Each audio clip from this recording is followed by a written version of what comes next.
హైదరాబాద్ ఈ రోజు 5వ ర్యాంక్ ప్రపంచంలో 10 నగరాల్లో 5వ ర్యాంక్ వచ్చిందంటే it is because of Chandrababu Naidu, not because of KCR, not because of KTR. వాళ్ళు విడిపోయింది కాబట్టి వాళ్ళు ఏదో వచ్చింది కాబట్టి వాళ్ళు గొప్పగా చెప్పుకున్నారు అసెంబ్లీలో.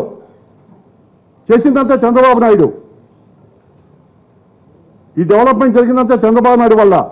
ఆదాయం చంద్రబాబు నాయుడు ముఖ్యమంత్రి అయ్యేటప్పటికీ 2,000 కోట్ల లోటు బడ్జెట్తో ఉంది. జీతాలు ఇచ్చేదానికి డబ్బులు లేవు. అప్పులు చేయడానికి అపోజిషన్ అంతా పిలిపించి, అయ్యా జీతాలకు డబ్బులు లేవు, ఏం చేయాలా? అప్పులు అడిగితే ఎక్కువ వడ్డీ అడుగుతున్నారు. ఆ వడ్డీకి తీసుకోమంటారు, తీసుకోవద్దా అని చంద్రబాబు నాయుడు అపోజిషన్ పార్టీని అంతా పిలిపించి వాళ్ళకి చెప్పి, వాళ్ళు బ్యాంకులోనేమో ఎక్కువ వడ్డీ అడుగుతున్నారు, ఆ ఎక్కువ వడ్డీ తీసుకుంటే మీరు ఒప్పుకోరు, ఏం చేయమంటారు చెప్పండి అని చెప్పంటే అందరూ ఏకకంఠంగా తీసుకోండి, మీరు తీసుకొని రాష్ట్రాన్ని కాపాడండి అని చెప్పంటే ఆ స్టేజ్ నుంచి మిగులు బడ్జెట్ దాకా తెచ్చాడు. సర్ప్లస్ బడ్జెట్ చేశాడు. ఇన్కమ్ పెంచాడు స్టేట్కి. ఐటీ, బీటీ, ఫార్మా కంపెనీలు తెచ్చాడు.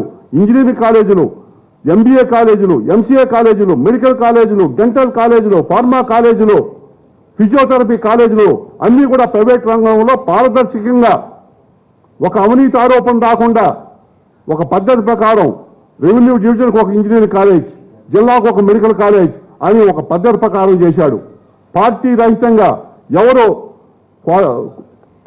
ఎలిజిబిలిటీ ఉంటే వాళ్ళకంతా ఇచ్చాడు. అందువల్ల ఏమైంది? ప్రపంచం అంతా మన వాళ్ళు పోయి ఐటీ, బీటీ ఉద్యోగాలు చేస్తారు.